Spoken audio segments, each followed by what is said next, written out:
Hey everyone, welcome to the RotoGrinders Morning Grind podcast. I'm your host, Stevietpfl. It's Monday. It's October 30th. It is 2023. We have an 11-game NBA slate to talk about here on today's podcast, and it's a doozy. I'm joined today by my good buddy, Will Priester, ChiefJustice06. Chief, what's happening, my friend? Nothing much, man. Doing great.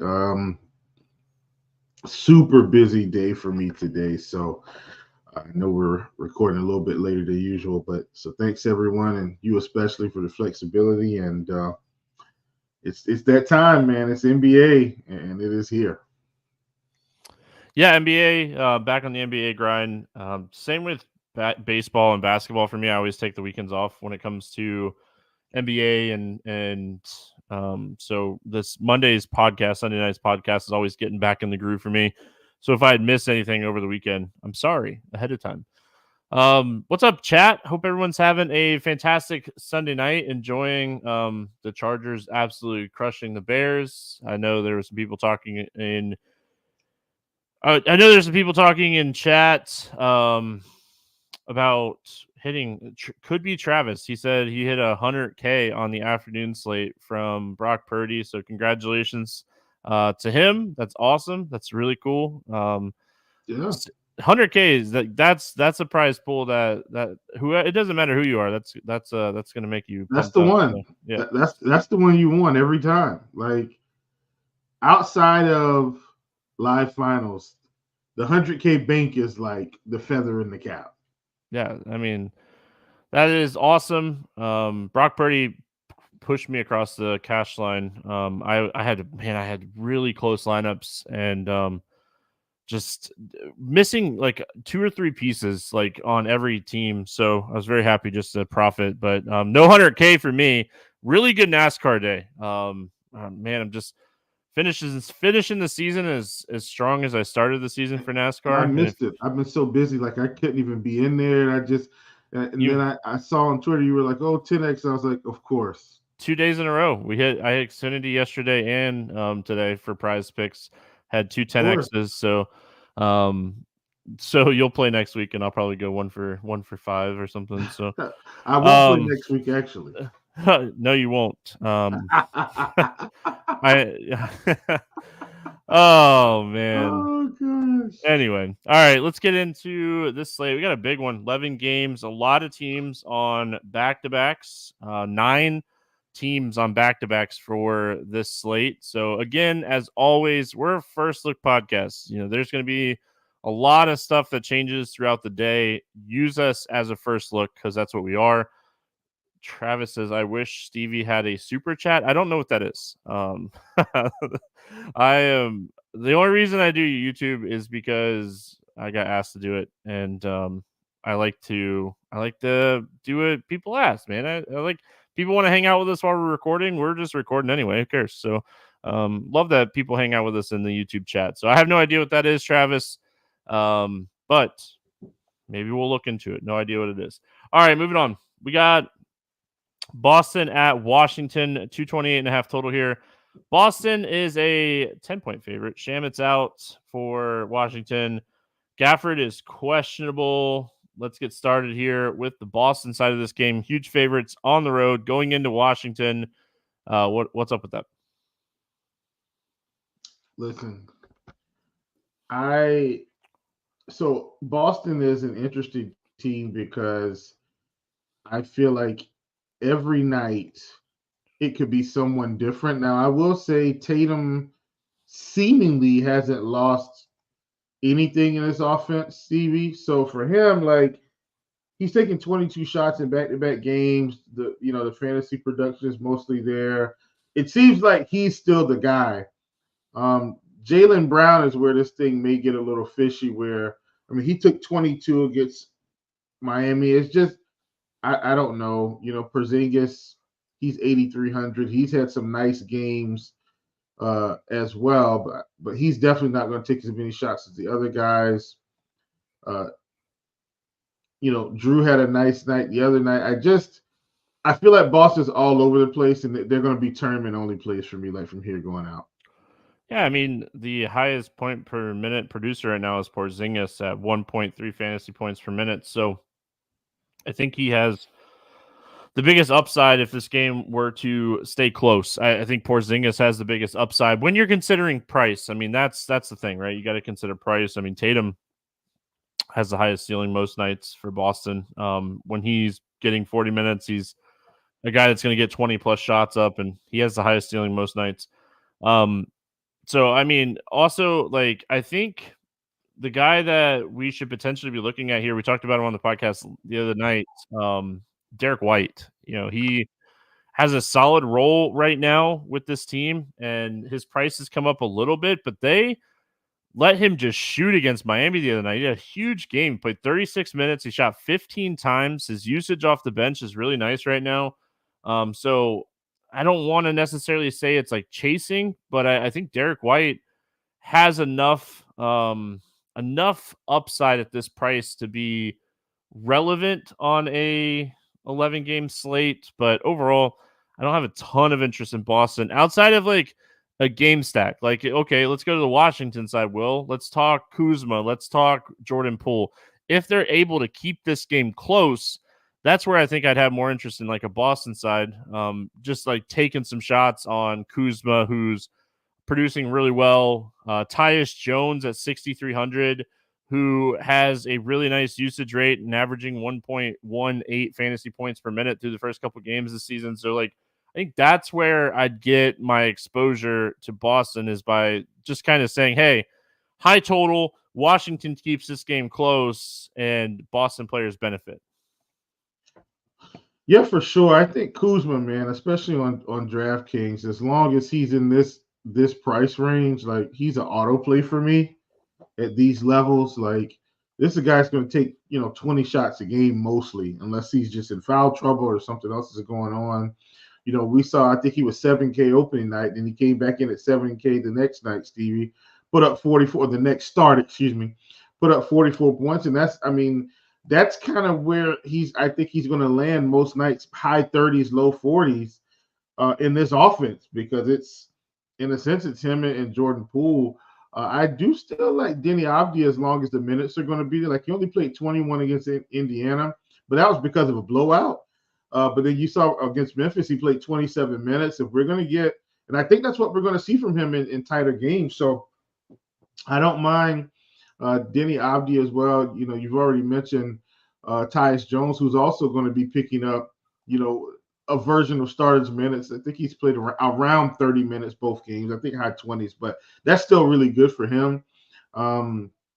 Jordan Poole is kind of where he's taken enough shots to get there, Stevie. Like he shot, less than 40% from the field through 2 games. One of these games, and he still scored 27 points in the Memphis game. It's just we need a little bit more in the peripherals. But there's going to be one of these games, Stevie, where 40 points, he scores 40 real points. Taking this many shots, I don't hate him in tournaments at all. The other thing, Gafford, if he were to sit in this game, do we think like if he sits, Washington tries to play like small? I don't think they're going to roll out Mike Muscala for 30 minutes or even like 25 plus minutes. I would assume that like Washington just goes small. And then maybe that's where like Avia plays 30, 32 minutes.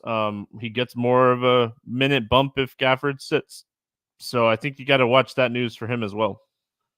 Yeah, here's my question, Steve. Muscala's played a few minutes.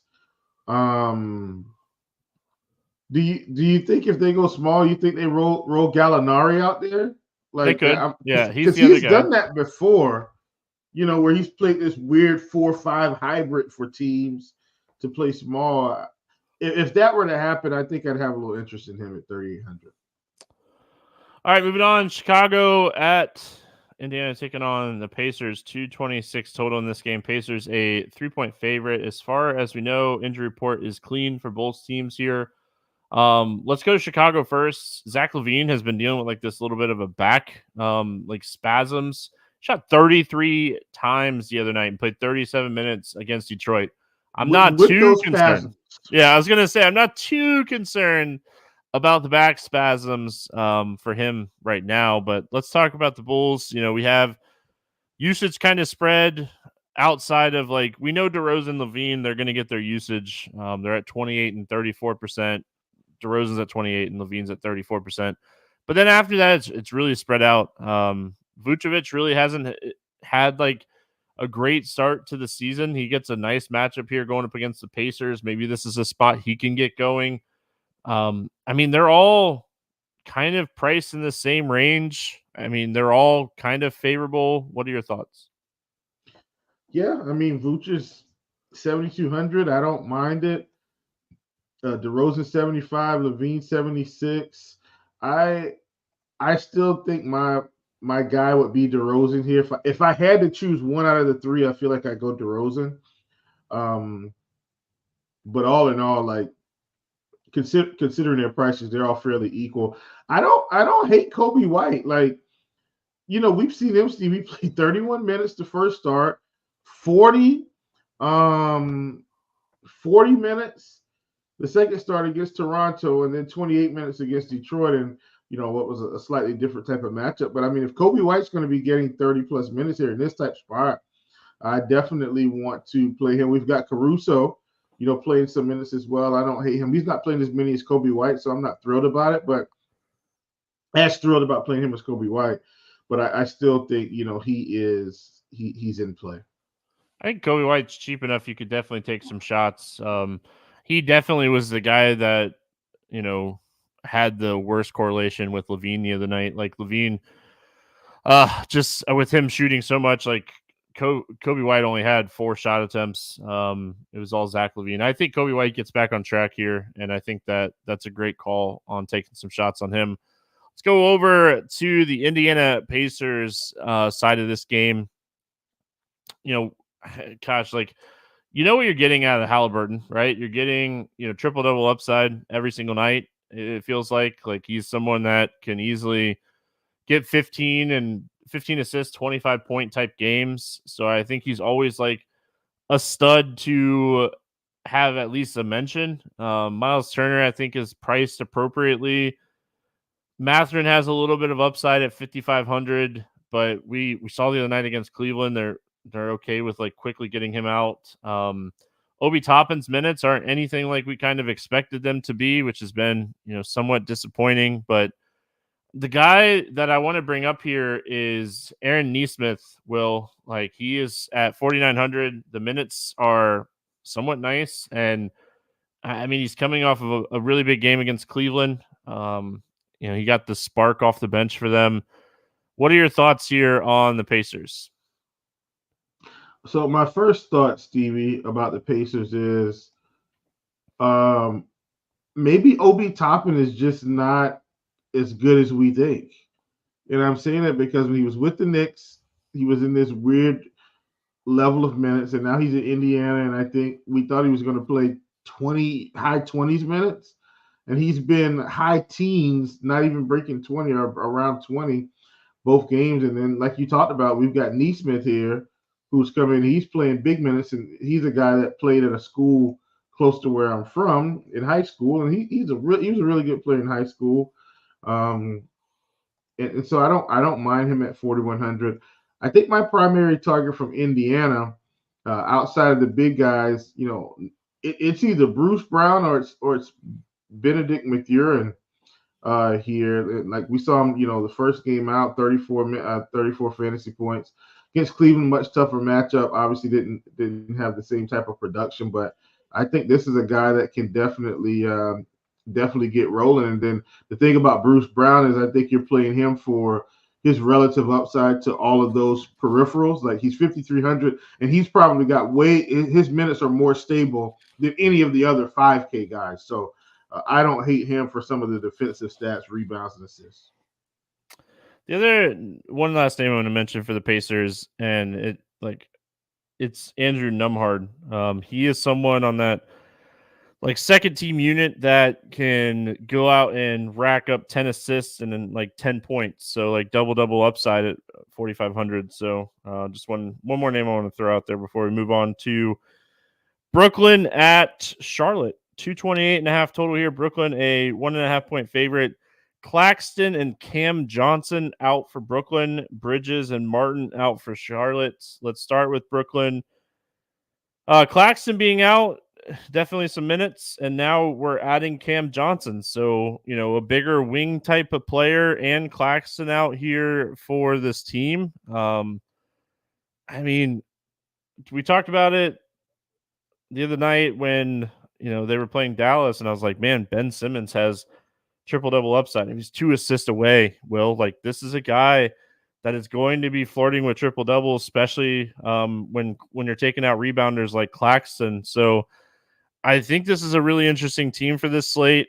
Obviously with like Cam Johnson out now, it's like, do we take some shots on Finney Smith because he is going to play probably 32 to 35 minutes in this game? Like, he's someone that can rack up some defensive stats against a young Charlotte team. Outside of that, I don't think I want to take shots on like a Royce O'Neal. We thought like Darren Sharp might be more involved, but they really didn't use him the other night.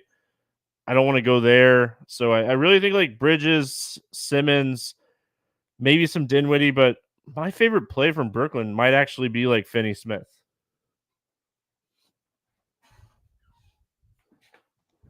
Yeah, I totally get that. So let me say this. This should be a good spot for Brooklyn, an up-tempo matchup against Charlotte on the road. I think I'm going to go back to Ben Simmons here, Stevie. So the rebounds and assists are going to be there. This should be a spot where he could score 10 more points. Like, if Ben Simmons scores 10 points and keeps getting the peripheral and defensive stats, Stevie, then 40 fantasy points could be in the cards almost every night. And so with him being 6,400, this matchup with Charlotte has me very intrigued, a team that doesn't rebound well anyway. And some people I know were saying, oh, well, we got to take a wait and see. Mark Williams is starting. Listen, folks, Mark Williams started last year at the end of the season and still gave up the rebounds. We've seen in a couple starts already this season, Stevie, Jalen Duren come into town and just murk us on the boards. We've seen Clint Capella come in and just murk us on the boards. So I don't see any reason why Ben Simmons isn't going to do something similar. So I like him a ton in this spot. Also from Brooklyn, if we're going to, which these guys are going to be out, they've already priced up Cam Thomas, which I kind of hate, Stevie. But in this spot, I still don't mind it. The guy's taking about 20 shots a game. This could be a spot where he could pop off to at 6K. I think people are going to be afraid to pull the trigger. This is a matchup with the Hornets, up-tempo matchup. Really like Cam Thomas in this spot. Yeah, Yeezy said Cam Thomas in chat, and I totally wrote him down, and typical Stevie move, and just wrote him down and forgot to bring him up. Shame on me. But yeah, I like him. I like him a lot in this spot. I'm trying to log into FanDuel. It's really hard to do that. I don't know if anybody's ever done it or not, but it's really hard to do it. They need a blood sample and. So just like Cam Thomas is 78 on FanDuel. Like, still potentially playable, but like I think Ben Simmons at 6,700 is the better play on FanDuel over Cam Thomas. Like Spencer Dinwiddie is 6K over there on FanDuel as well. So I like Dinwiddie. I still think Finney Smith is still too cheap on both sites, but I probably get my Cam Thomas exposure on DraftKings. I think the FanDuel price is a little much. Like I can't click Cam Thomas over Bridges when I'm looking at on FanDuel. I just can't do it. You can, sure. Charlotte side of this game. And let me just say too, Stevie, FanDuel's been way more restrictive all season so far versus DraftKings. Yeah, and Josh is curious, do they start Simmons at center versus Mark Williams? We'll see. It wouldn't shock me, but we'll see. If that's the case, maybe we take some shots on Mark Williams, but like his minutes concern me a little bit. He got in foul trouble the other night, I guess, against Detroit. So we don't want to look into that too much. He showed his upside against Atlanta the first night. Usage right now, Rozier, Ball, and PJ Washington kind of leading the team in usage through the first couple of games of the season. What are your thoughts here on Charlotte? Yeah, man, Charlotte is an interesting team. I know we won the first game, didn't quite break out the second one. One of the things that is going to continue to ring true with this team, Stevie, Terry Rozier playing 35 minutes. I mean, if we're getting 35 minutes from him, he's always going to be on my tournament radar. This is a guy that has tremendous scoring upside, as we saw when he scored 24 against Atlanta, 20 against Detroit, took 60 shots against Atlanta, 20 against Detroit. That's something I like to monitor early in the season. I do think Mark Williams, despite his woeful performance against Detroit, I think this is a guy that we can still play here at 6K. We've already seen some of the upside he possesses. So he's a guy that I want to get in a couple lineups. I'm not going to go too heavy. We've already seen, Stevie, that Gordon Hayward has a nice role on this team. He put up 40 plus against Detroit, 31 to start before that. Like, if you're just kind of looking for some upside, I don't mind these Charlotte guys. I just can't play them all together. Like, for me, Stevie, I don't even know if I can play. I might be able to play Mark Williams with one of the guards, but I wouldn't play I wouldn't be really playing more than two Charlotte guys, and preferably my preference is actually one. So I think they're all okay by themselves because I don't know which guy is going to have the upside night to night. I think Mark Williams has upside in this matchup. I don't think Brooklyn really has anybody to match up with him here. So I don't mind taking some shots at him. I think Brandon Miller at 5,200 on DraftKings is still really close to playable. We'll kind of have to see how he projects. Yeah. He's 5,200 on FanDuel as well. But like, you typically are playing him on DK because you know he's going to probably get up like 4 to 8 threes a night, and like that little bonus is nice. He's not going to be someone that like fills up like the rebounds and assists. You know, that's how he got the 30 of the night. He got 6 rebounds. You can't kind of expect that from Brandon Miller. So I think that this game is very, very interesting on a DFS perspective. 228.5 total, 1.5 point spread. Should be a really solid basketball game. Portland at Toronto, 217.5 total in this one. Toronto is a 7-point favorite. Portland's on a back-to-back. We'll wait and see the injury report. Usually around like 1:30 on the East Coast. Day of games is when we typically get back-to-back injury reports. Toronto side, Precious is doubtful. OG is questionable. We'll start here with Portland. Well, young team. I don't think, like, if anybody, Ayton, maybe Grant sit on the second end of a back-to-back early in the season, but I think realistically we're probably looking at like a full-strength like Portland team here. Yeah, absolutely. I mean, these guys are, I mean, hardly anybody on this team's been in the league a crazy long time. Anybody that's going to play meaningful minutes, let me say that. Guys that are going to play meaningful minutes. So my favorite play here, Stevie, even on this back-to-back, it's got to be Brogdon. Like, this is a guy that is continuing to get minutes with Simons out. We definitely saw a minutes uptick against Orlando. But he had similar production even against the Clippers in 23 minutes. The shot attempts are going to be there. So Brogdon is definitely, going to be, one of my favorites. I don't hate Scoot Henderson, but I think Brogdon's got really good value right now. Shaedon Sharpe is a guy obviously that's been on this team. Everybody likes him. He played big minutes against Orlando. Stevie took 23 shots. I don't want to say he's a completely proven commodity, but he's someone that, we know and we've seen produce when given the opportunity. He's definitely been given the opportunity. And so I think he's going to, he should be able to put up a nice game here against Toronto. I don't hate Jeremy Grant. The minutes are there. He's never been a guy that's been crazy peripheral, Stevie. So when he's not scoring 24, 25 points, we're really hoping he falls into the other stat categories, which makes it so sad because this could be a good spot for him. I really like Shaedon Sharpe. He's getting minutes in blowouts. He's playing a ton of minutes. His usage is up. I mean, even on Sunday against the Sixers, that game was way out of hand. I think it was like a 28-point game by the time it finished, but he still ended up playing 36 minutes. I think the Thibault experiment is already like fizzing out.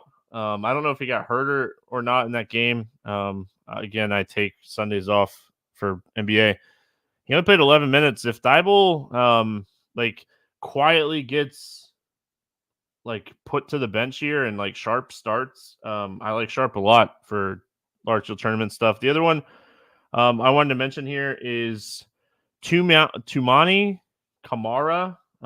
He played really solid minutes. If Thibault sits or he's out, like he's had a decent role here off the bench. So it's another guy to watch. Like if Thibault ends up like not playing or not starting or something. And like if Sharp goes to the starting unit, that probably helps Brogdon. You know, to your point about like Malcolm Brogdon here. Brogdon, he's gonna start, right? You would assume with Simon's out. Simon's out? What, 4 to 6 weeks or something like that. But I mean, yeah. Oh gosh, I want to have some exposure because Simon's is out, but for like this could be an easy game. You just stay away from Portland. I mean, I could see Toronto just kind of defensively dominating this game. Let's go to the Toronto side of this game. If OG is out, that obviously opens up some extra minutes here, but I mean Barnes continues to do his thing. He's got a new role. I've been hammering Barnes every slate. Yeah, I mean this is a guy that he's taking that next step right in front of us, and it's kind of exciting. Yeah, I mean, Stevie, points in this game, we're going to get point Scotty. Like, if this is what we're going to get, and this is what we've been getting, I think this is what we see. Like, this isn't, I don't want to call this anomaly performances. Now, is he going to put up 40 fantasy points every game? Obviously not. Like, that's not the case. But this role on this team, and I kind of started kicking this idea around like right out of the gate, Stevie. Watching preseason, you see how they're interacting, you see how the coach wants to design the offense and run the team, and you say, well, wait a minute, if we're getting point Scotty, like this is so. I think we should expect these performances, not necessarily the scoring, like he's not going to score over 20 points a game, but even in the first matchup against Minnesota, 17 points, 8 rebounds, 5 assists, 5 blocks, 2 steals. He's had at least 2 blocks or steals in every game, and the scoring has been on an uptick. I'm going to keep playing Scotty Barnes until he gets to about 8,200. Like that's kind of what I'm doing to commit to playing this season with Scotty. And this is a spot where he could absolutely get up. This is my favorite play from Toronto. Now, Pascal Siakam, Stevie, it's like, well, what is happening? Because the shots have been there in every game except the matchup with Philly, which is understandable. I don't want to write Pascal Siakam off yet. I think people are going to be low on him at 9,300. I don't like the performances I've seen, but I think it would be crazy to not look at him from large field tournament stuff. I gotta think he's way lower on with this lack of production so far, Stevie, and he could absolutely drop a 50 spot here. So he's someone I like. Dennis Schroeder's been playing nice minutes, and by nice, Stevie, we mean mid-30s. We're back to getting Atlanta Hawks minutes from Dennis Schroeder, from anybody that's been playing DFS that long. We're going to get 35-ish minutes from Dennis Schroeder. He's still not expensive enough, at least on DraftKings at 5,900. I love the price here. I think for what it's worth, I think on FanDuel, if OG sits, Gary Trent at 4,800 is a nice value. Yeah. He saw a little bit of increase on DraftKings now. He's up to 5,400. He doesn't necessarily fill the stat sheet. I mean, he could get hot from the field and do well there, but I mean, we saw Grady Dick play 28 minutes the other night with OG out as well. So, like, I think these, like, if OG sits on DK, you probably play like Grady Dick because of his price. And then on FanDuel, you take shots on Gary Trent because I think Trent has more upside overall and plays more minutes. But, like, the pricing difference on DraftKings makes me want to take shots on Grady Dick, where on FanDuel, I think you take shots on Gary Trent. So, watch the Precious news too. If he were to sit, I mean, that's a few extra minutes that could go around. You know, he's someone that has been in that like 18 to 24 minute range. So, I mean, maybe a few extra minutes for Jakob Poeltl. Like, does Podol get like 28, 29 minutes in this game instead? But I mean, like, he's not like he's cheap enough, I feel like, right? Like, it's not like we're getting Jakob Podol at like this really discounted cheap price tag. I mean, the minutes bump would be nice, but it's not like he's a high usage guy either. I mean, he's sitting at under 15% usage rate through the first 3 games this season. So, yeah. All right, Minnesota at Atlanta, 234.5 total. Minnesota 2-point favorite. McDaniels is questionable for Minnesota. Atlanta is on the second end of a back-to-back. We'll talk about that in just a minute. Let's go Minnesota first. I mean, I hate to say it, but I really like this spot for a guy like Naz Reid. I know it's like he's coming off a really good game, but I feel like this is a high energy type of spot. I think Anthony Edwards has the scoring ability upside here to score 30 actual plus points. I think Rudy Gobert could have a big game. I think one of the bigs, whether it be Towns or Gobert or Reed, I think one of the 3 bigs is like a really strong play, and it's just trying to figure out which one it is. I feel like we're going to say that a lot. Yeah, I don't hate that call at all. Definitely, one of these guys, Steve, it's kind of like the Boston trio or quad group of players. Like, who is it going to be? I don't know. Gobert's the cheaper out of the big starters between him and Towns. 7K is a good price for him, considering his rebound and upside. Even though I know he's facing Capella, that's a really good price for him. Reed at 5K coming off the bench, that's a really good price for him. I don't hate Anthony Edwards here. He's 9,200. Obviously, he's a guy that's typically going to take a fair amount of shots. Only took 15 shots against Miami, but you saw that first game, Steven, where he took 27 shots. When he's really dialed in that way, then the scoring comes in a barrage. And so I don't hate him in this spot against Atlanta. I think at 9,200, that's a very fair price for him. So I'm with you. I think, I think it's Edwards, and I think it's the big man. I don't hate Nickeil Alexander-Walker, even though he hasn't produced yet. He's 3,800, Steve. He's playing, 20 minutes in the 20s. Like, he could be a sneaky guy that could get you to 25 to 30 fantasy points if things broke his way, like, in a nice fashion. Yeah, trying to figure out which big I think could be like a difference maker on this slate. Like I said, I think one of them, like Towns, quietly has a 27.5% usage rate.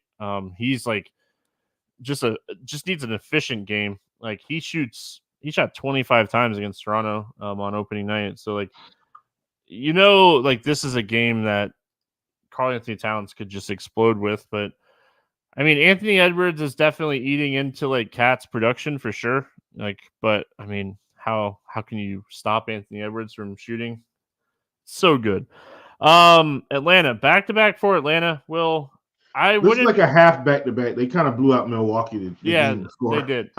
They did. I will say, like, this is so early in the season, it's tough to project, like, what happens with back-to-backs. But looking at, like, minutes-wise, Capella only played 23 minutes. He's always the guy that I'd be the most worried about, like, sitting on the back end of a back-to-back. If he were to sit, it'd be huge for Okongwu. He would be one of the top value plays on the entire slate. Atlanta's usage really kind of spread out. They're playing good basketball so far. What are your thoughts here on the Hawks? Yeah, I don't hate the Hawks. I will say Trey hasn't really had a big game yet. We're just 2 games in, Stevie. And so this is kind of what they did last year, where Trey's price just started coming down. Like, remember we started getting Trey like 8,400, 82, and then he just takes off 50-point ball, 50-point fantasy performance, 60-point performance. What I like about the situation with Trey, Stevie, at 9K, I think he's a great tournament play, obviously, is the assist numbers are still there. 9 assists, 12 assists the first 2 games. What we've seen, Stevie, ironically, listen to these numbers here. Very bad scoring efficiency. shot 21% in the first game, 25% in the second game. Stevie, 4 for 19 and 4 for 16. That is not going to continue. This reminds me of Pascal Siakam last season, Stevie. I don't know if people remember that situation where he was just so inefficient, but all the other numbers were there. Stevie, Trae Young hits 4 more shots. 4 more shots, and that's at least 8 points, at least. He goes from 45 to 51 and 37 to 43, and that's just saying he's scoring 2-point field goals, no 3-pointers included. I think Trae Young is on the cusp of a big game here, and I'm absolutely willing to take some shots on him at home where he didn't play a whole bunch or as much because of the blowout. Trae Young's going to be a big time tournament target for me today. Yeah, I don't know what to say as far as Trae Young, because I do think he has a lot of young talent around him and he's using it, and his assist rate's over 40% through the first 3 games. And that gives him double upside as far as assists goes. So you think that obviously works out for him. Jalen Johnson's been playing really solid minutes and really good basketball overall. Oh yeah. So I think he's someone that you could potentially take some shots on. They're gonna need size in this game. Atlanta's gonna need size in this game. So Capella has a little bit of upside. Again, if Capella sits, man, a Kongwu 3,800, he would just be. I mean, yeah. The industry's going to build on him as a whole. And let me just say one last thing too about Trae. And I know we got to go, but the only reason I'm so high on Trae right now is just the shooting and efficiency. He really doesn't have to do anything different. He's just got to make a few more shots out of the 15 shots that he's taking. If he does that, 50 fantasy points. Yeah, but he's not shooting well, and they're blowing out Milwaukee. He shoots well. They're not going. No one's going to compete with this team right now. I mean, they had 8 guys have double-digit points on Sunday night against the Bucks. So yeah. Dallas at Memphis. 227 total. Dallas a 2-point favorite. Memphis side: Clark, Stevens, Kennard, Morant out. Start with Dallas. I don't know if you know this, Will, but Luka Doncic is really good at playing basketball. Listen, I was so hoping Luka scored 1 more point the other night. Got some season-long exposure to Luka over 50 real points. Yeah. The line was 1.5 for the season. So not fantasy points, but real points. So in my mind, I thought, Luka could score 50 points twice out of 82 games. That was a no-brainer. He did it, I think, 5 times last season, 4 or 5. I was like, oh, this is amazing.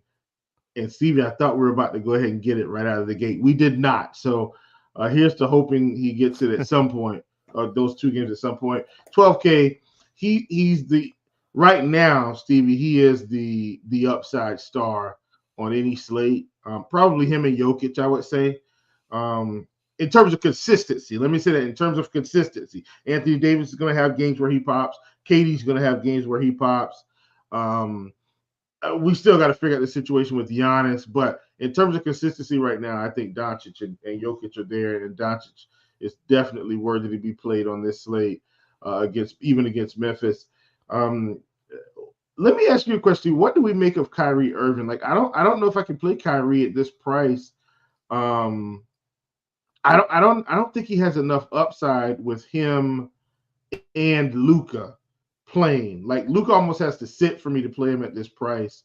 It reminds me of Jaylen Brown last season, where once he got to 9,500, I just quit playing him, despite the fact that he was going to score 40 fantasy points. That wasn't going to help me at those price levels. So, give me your feedback on Kyrie, if you don't mind. I don't think you can play him if you're playing Luka. Luka is averaging 2.1 fantasy points per minute this season.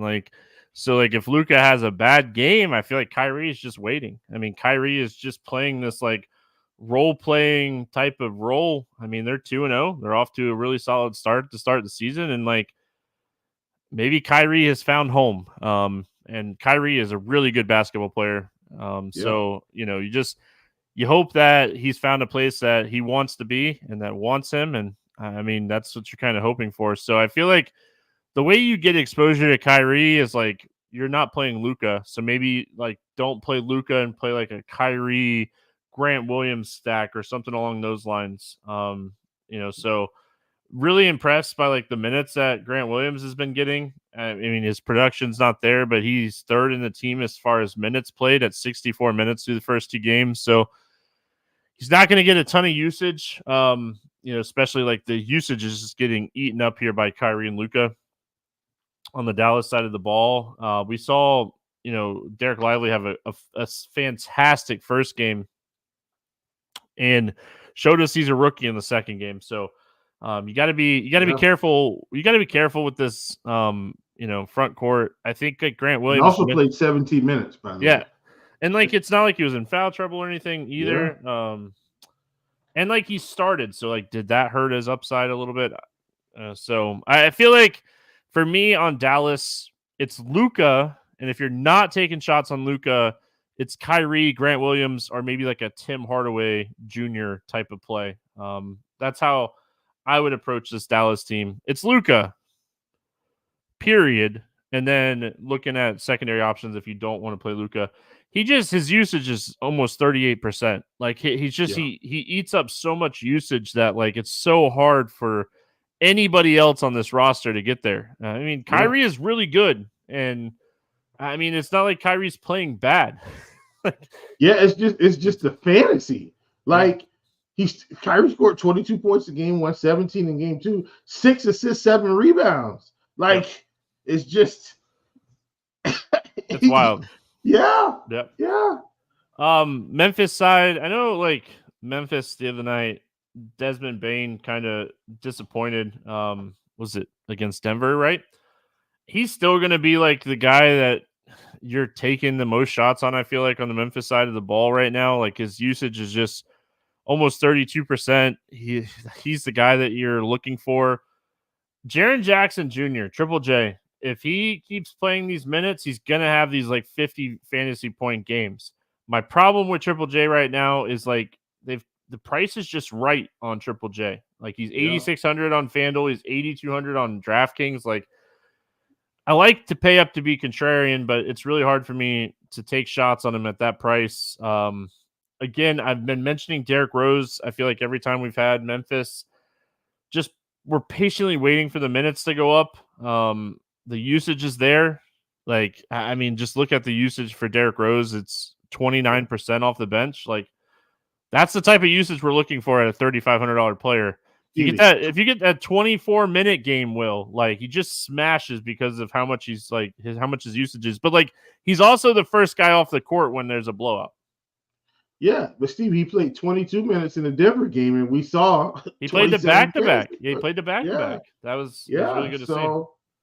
Yeah, man, the usage will definitely be there. I love that call on D Rose, man, and kudos to him for like being okay with kind of a career change within the league, like going from being a starter, like a 6-man role player veteran, like, and still out here balling. Like I don't know if people realize how great Derrick Rose was in his like early prime, really but good. To be able to kind of like reinvent himself and be okay with that throughout those injuries, like, I mean, just kudos to him.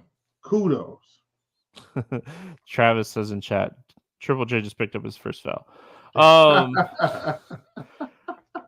I think like Xavier Tillman, we got to kind of respect like his role. He got in foul trouble in that Washington game on the second end of a back-to-back. Back-to-backs early in the season are tough. I mean, you got jello legs this time of the year. You know, you have like preseason game minutes and you have like, 5-on-5 in practice, but there's just no, like, if you don't know sports or if you haven't played sports, there's just nothing that can replicate like game minutes. There's just nothing. Yeah. And I mean, you get a little jello leg. Anything else from Memphis, or are we moving on? Moving on it is. Detroit at OKC, 227 total here. The Thunder on the back-to-back. Bogdanovich, Livers, Morris out for Detroit. The Williams, both of them have been out here for Thunder recently. Let's go to the Pistons first here. Fun and exciting team. Very young, fun, and exciting team. I am really pumped about this team overall. I mean, listen, I Might can't be a keep league pass team this year. Might yeah, be a league pass team. I can't keep like pounding the drum that like what Jalen Duren is doing is not fake. Like this dude is getting high percentage shots and he is just active on the boards. Like this dude has the like upside to lead the NBA in rebounding if he stays healthy and keeps getting these minutes. I mean, between Duren and like Thompson and Cunningham, I might watch way too many Pistons games this year. Yeah, like you said. So, Steve, believe this is kind of the battle of the young teams anyway, just teams with young talent that are coming. But let me just say, so Jalen Duren hasn't been priced up enough. He has he's 8K on FanDuel. So like you got to think about it a lot more on FanDuel. 7,100 is not enough on DK. Yeah, not for what he's doing and how he's doing it. So Stevie, and here's what I'm saying. In the last game, so okay, sorry. Let me clear this up, Stevie. In all games, he hasn't taken more than 11 shots. Okay, so see that's where I'm like, okay, so he's been very efficient. He will have some games where he goes 4 for 11. We get it, right? Like that's coming. But Stevie, the other thing is this. Not only is he picking up blocks and steals, the rebounding, 14, 17, 50, and assists in every game, 4, 3, and 6. So it's like, okay, let's take away 4 points. He's still crushing value. Like, take away 4 real points, which would basically be 2 buckets. 6 for 11, 5 for 8, 7 for. He's still crushing value. So he's definitely going to be a top tournament play. Him and Scotty Barnes are like 2 guys I'm committed to until they're like 8,200, and then I start thinking about it. So like him a ton. I still don't hate Isaiah Stewart here, Stevie, at 5,200, where he might feel kind of like the forgotten son. He was the Jalen Duren before Jalen Duren, and his upside isn't the same, but his minutes are. He's playing 35 minutes. I can't overlook that at 5,200. So I like him a ton as well. Yeah, I mean, Detroit, they're gosh. Again, I feel like I'm gonna watch too many Detroit games this year. Like I don't know when they come to play in Orlando, but I might have to put that game on like a game to go see. Yeah. My daughter keeps asking me to go to a game too, so I need to make it happen anyway. And little does she know, we'll just go watch the Pistons. Why are we watching this thing? Thunder side of this game. Well, another young team. Yeah, I mean SGA is going to keep doing his thing. They aren't a back-to-back, which concerns me a little bit. So we'll see. Like they got blown out by Denver, and like I know like SGA only played like 20 minutes, so like maybe we're not too concerned about them being like on a back-to-back in this situation, but it is still a back-to-back. But I feel like this is going to be a higher scoring, less defensive game. Yeah, I can go with that. Chet Holmgren being on this team has definitely, opened it up for them. Also a guy that's look, he needs to put on some weight. He's going to have to get stronger. Like hopefully he can put a little bit more on his frame. And I think that's going to help him tremendously. But you can't take away the fact that he can still step out and shoot the deep ball. And that's where, I think they're going to punish these teams. Jalen Williams has been playing well. We've seen Lou Dort, Stevie, have an upside performance right out of the gate, like game 2, 40 fantasy points. This is an interesting young team. And once again, in this game, I think you can play SGA. This feels like a Josh Giddey game for me, though. And what I mean by that, Steve, is I don't think he's going to go out here and score 20 real points, but I think he can score 12 to 14, 6 to 8 rebounds, 6 to 8 assists. Like one of those baby triple doubles that's not quite there, but it's enough to give you the fantasy production you need at 7,100. Sorry, totally sidetracked looking up when the Pistons come into town. All good. That's important. Yeah. Whatever Will said, I agree. Moving on. Okay, listen. So what I wrote down for the Thunder is like SGA bounce back game ? This is an excellent spot for him to have a bounce back game after struggling on Sunday night. Josh Giddey is a guy that has triple-double upside. He can fill the stat sheet. I don't necessarily love the price on him. I think we might wait until his price gets down. I think Williams, Jalen Williams, that is like right on the verge of being like an upside play. I like his price on FanDuel at 5,600 from what I wrote down on my sheet. So that's what I wrote down on my sheet. Sorry, I got distracted. It happens to the best of us. We're moving on. We got Golden State at New Orleans. 233 total. The Pelicans, a 2.5-point favorite. Golden State on a back-to-back. Alvarado, Marshall, and Murphy out for the New Orleans side. Will, Golden State back-to-back. We know that like Curry's been dealing with a little bit of a foot. We know Draymond is... He just came back on the previous slate with an ankle, right? Yeah. With the ankle injury. We know that Chris Paul is old. Yeah, but we also... I know like they've talked about like Klay Thompson playing back-to-backs this year, but like I think he's a question mark always. I mean, what are we thinking here? Do we think like Golden State plays like a full like roster lineup type spot, or do we think that this is a spot where we don't see a full Golden State team? So let me just say, I don't think Draymond plays because he just came back on the previous slate. So for me mentally, I think he's out. I was joking about Chris Paul. He is old. He probably shouldn't play, but I think Chris Paul is going to play because he's healthy, right? Like whenever Chris Paul has not been hurt, he plays. He wants to play. I think he plays. I think Curry, if anybody was going to sit, I think it would be Curry, just because he did have an ailment. I know Andrew Wiggins had a little something going on like preseason coming into the season, but he's kind of an Iron Man. I think if anybody, I feel like maybe Curry, maybe Klay, but Draymond for sure I think sits, just coming back.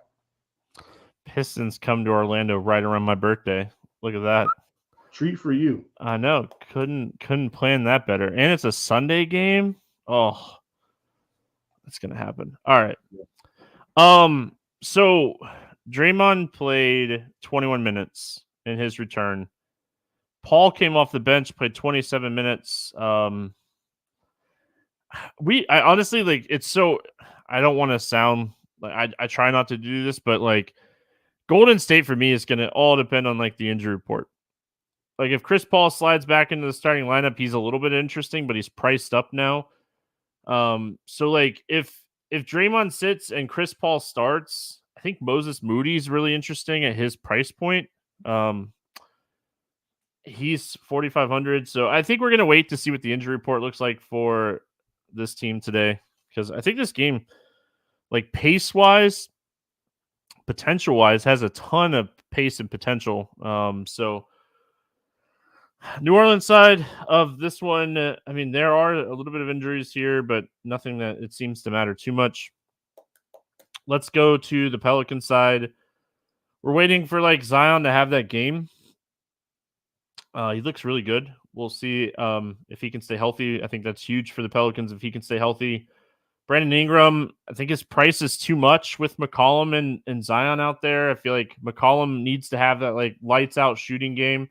He has been picking up more assists, playing with some, studs around him. Valanciunas is okay. I don't have a ton of interest in this team. I do like some pieces, but it's really, again, going to depend on like what Golden State's lineup looks like. Oh, Will. Yeah, finally got me. It happened. Listen, long day. So sorry, folks. I'm with you on Ingram. McCollum.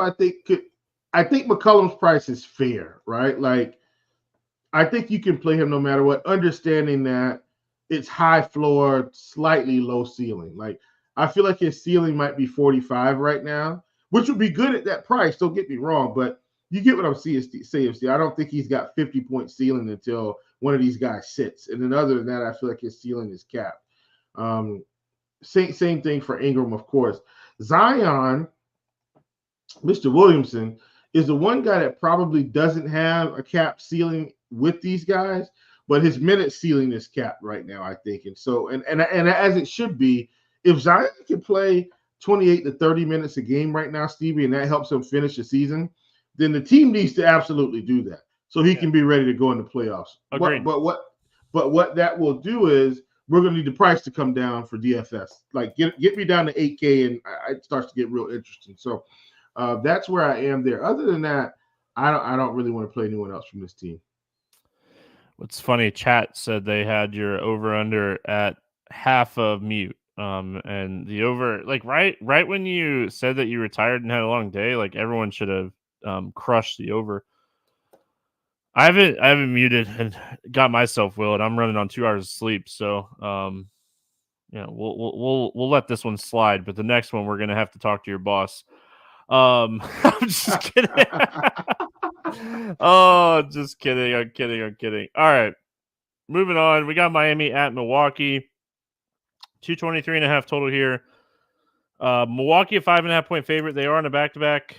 Highsmith out. Martin and Richardson doubtful for Miami. The Milwaukee side, Middleton sat Sunday and is expected to play in this game. So they sat him the first end of a back-to-back. I think that's going to happen a lot with Middleton. They're going to sit him on back-to-backs a lot this year. All right, let's talk about it. Miami side first here. What do you like? What do you like here for the Heat? I think Jimmy's just okay. I kind of don't like the Heat today, Stevie. And I think Hero 7,400, I feel like that price is right. Jimmy's at 8,500 in this spot. I feel like that price is probably right. I think all these prices are right. Bam at 8K, I think that's just right. I'm kind of out on the Heat today. Yeah, so don't go game log looking at Miami because they did have like Butler and Kevin Love sit the other night. Yep. I think my favorite play from the Heat might be Kevin Love. I get it. We played a lot of cheap Kevin Love last year, Stevie, in random spots. Yeah, like he is 4,400, and I mean this is like an excellent like double spot for him. 10 rebounds, 12 points, double, 4,400, 30 fantasy points. Sign me up. I'm with you though. I think like ceiling upside wise, it's Tyler Hero, and I feel like it's going to be Tyler Hero a lot this year. It's just like overall ceiling, and they are getting like Milwaukee on the second end of a back-to-back. I know Milwaukee's game on Sunday wasn't close, and like Giannis played under 30 minutes, and I think they only had one guy over 30 minutes. So, yeah. So let's go to the Milwaukee side. Middleton back. I don't think they sit anybody. I mean, it is early in the year. We could potentially see someone sit, and you obviously adjust to that. I feel like Milwaukee is appropriately priced across the board, and I'm having a tough time playing anybody from this team. Yep, I'm with you. Same scenario for me here. Definitely going to avoid Milwaukee, although I will say look for a bounce back game here. These guys are at home. I don't think they get blown out today. Hey, they were at home on Sunday too, but we won't say that to anybody. All right, Utah at Denver, 231 total. Denver, 7.5 point favorite. They are on a back-to-back. No injury news to report here for Utah. On the Denver side, I don't think anybody sits. They don't typically rest anybody on a back-to-back, but we'll see. They played the early game too, right? And they blew out the Yeah. Thunder, so they played it like a 3:30 game. So they just had like a practice game against the Thunder on Sunday. So, Scrimmage. basically, what are your thoughts here on Utah? I mean, so the first thing is we're seeing THT get minutes. Didn't play as many against Phoenix. Not worried about that before that. So he's probably okay. I don't hate it, but it looks like these minutes are going to be up and down for some of these other guys. Like Clarkson, his minutes are stable, I think, as long as the game is close. So I don't hate it for him.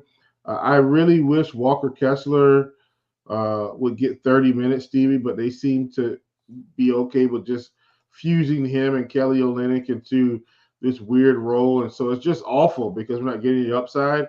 John Collins is probably the guy for me where he's getting, mid 30s, I think, night to night. And I think he's got enough upside to get us 35 at that price, and I like it. Yeah, I mean, I think Utah is a really interesting team overall. Don't mind the Collins call. I feel like we're gonna see like games from Colin Sexton at times as well. Yeah, where he's gonna have some good games. But I think like my favorite play from this team, like I think I'm just would chase like the overall like ceiling of like Clarkson in this spot and like hope that like Markkanen has like that struggle type of game and like we see a big game from a guy like Clarkson. I think that's how I would approach Utah here. But yeah. I mean, going to the Denver side, I mean, Michael Porter Jr. is always someone I like to take shots on. I know he hasn't really had like that big game yet this season. I think that it's just waiting to happen. You could always play Jokic. I think like Jokic, you are trying to predict like the games that are going to stay super close and competitive.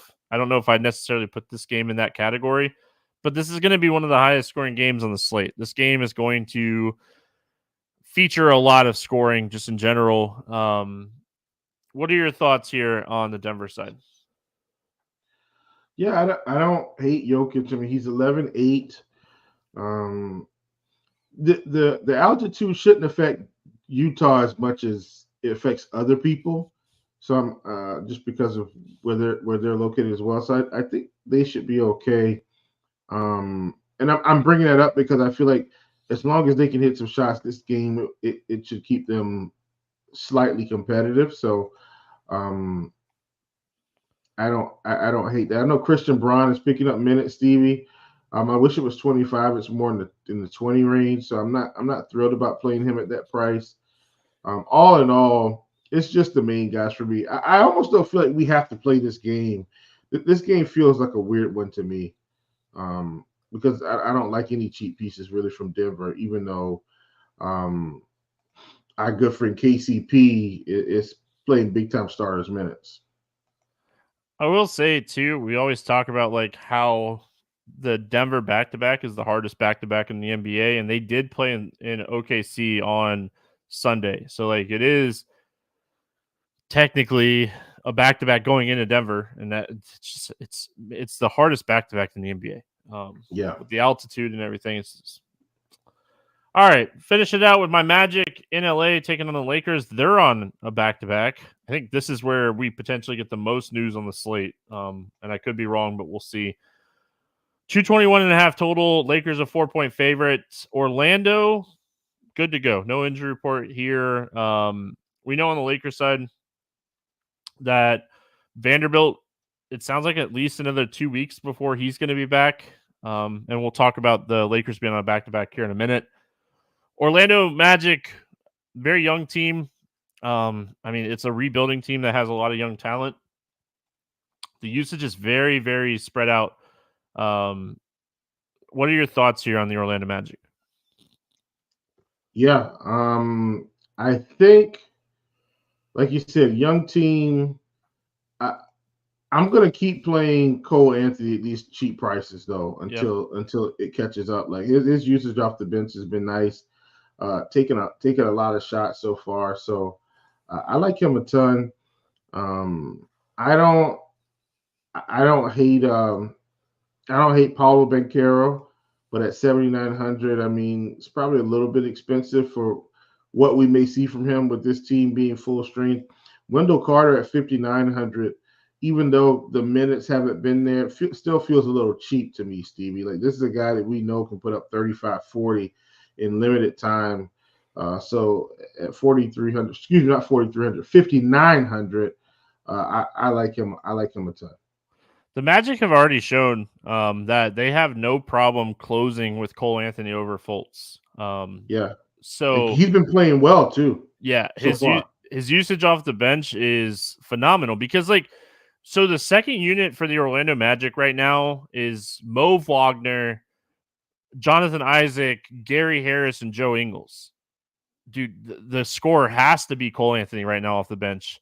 So you're getting that huge usage rate off the bench for Cole Anthony, and they're already like showing us that they're willing to finish with him. So Mo Wagner had a really good game the other night against Portland.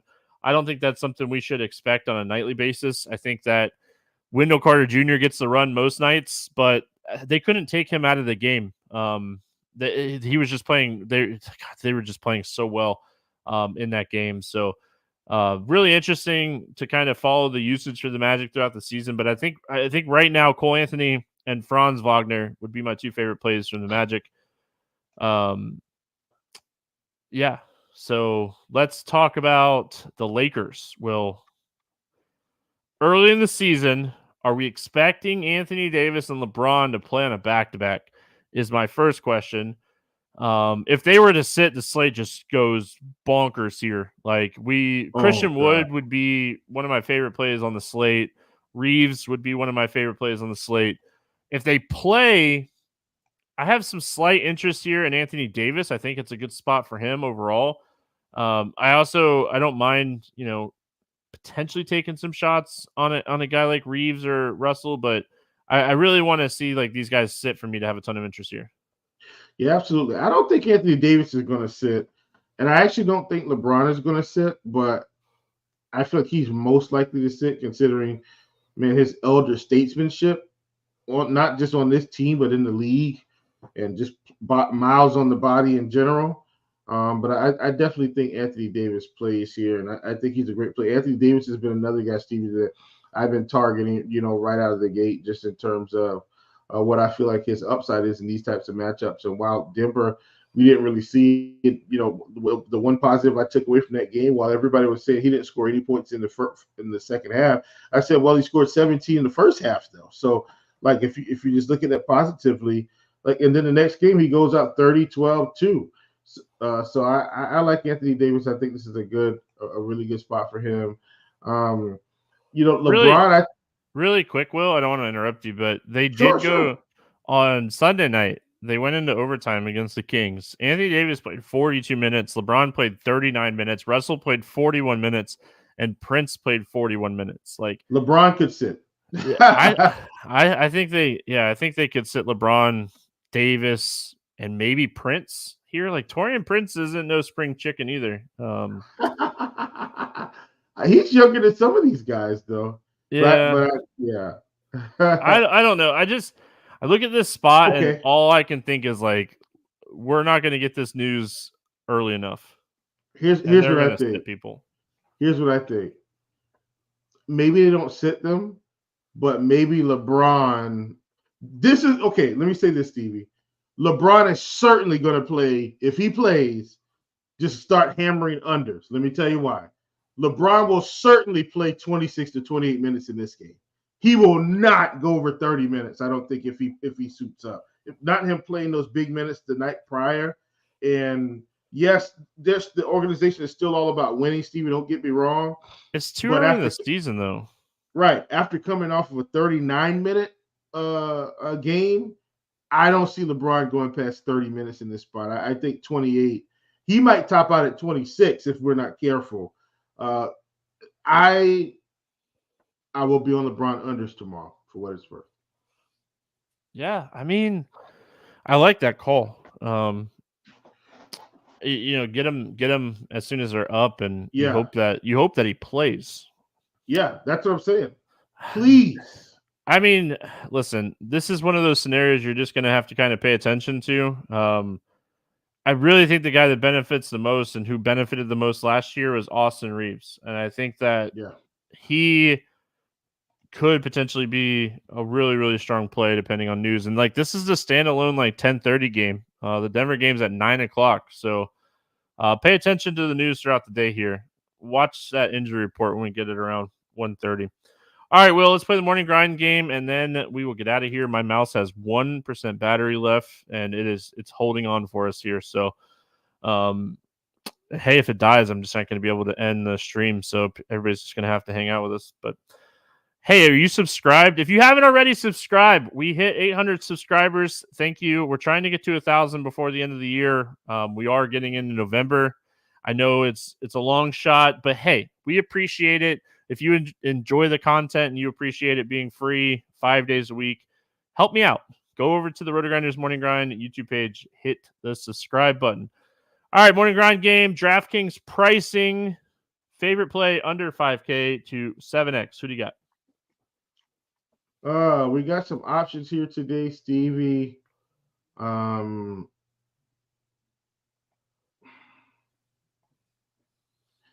Give me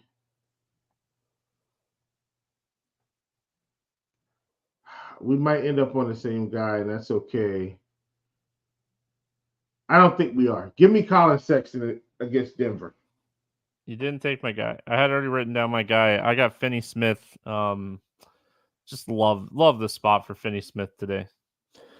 Over 8K to go under 5X. Who is your bust today? I think we got a lot of options. I'm going to go with Jimmy Butler. You don't think he's going to have the narrative of like Lillard not coming to Miami? And I'm just kidding. No, I take that back, Stevie. I'm switching. Give me LeBron James at 9,100. All right, I'll X that out here and write. Sorry. LeBron. No, you're good. The minutes are going to be low, I think. You're fine. I'm going to go against Giannis today. I feel like 11K, he could easily get there. 555 for him. But we have seen his usage dump or dip a little bit here with Lillard. So I'm going to take Giannis. If LeBron gets ruled out, I'm leaving Butler in there. Favorite 6X play. Who do you got? Give me Malcolm Brogdon facing Toronto. Oh, I like that one. Listen, everyone in chat already knows. They know from, was it Friday's podcast? Give me Jalen Duren. Just, he's too cheap. Let's get weird. GPP play of the day. Who do you got? Give me Trae Young. Oh, Will's hoping to pay up to get contrarian today. You love it. I am going to go way off the board today and go D Rose and just hope that we get like 22-minute game. His usage it's bonkers right now. So last question, as always, we go to the pick'em or props. There's not a ton of props out yet on sports books, but we do have some pick'em plays here for this slate. Will, anything jumping off the board to you here for pick'em?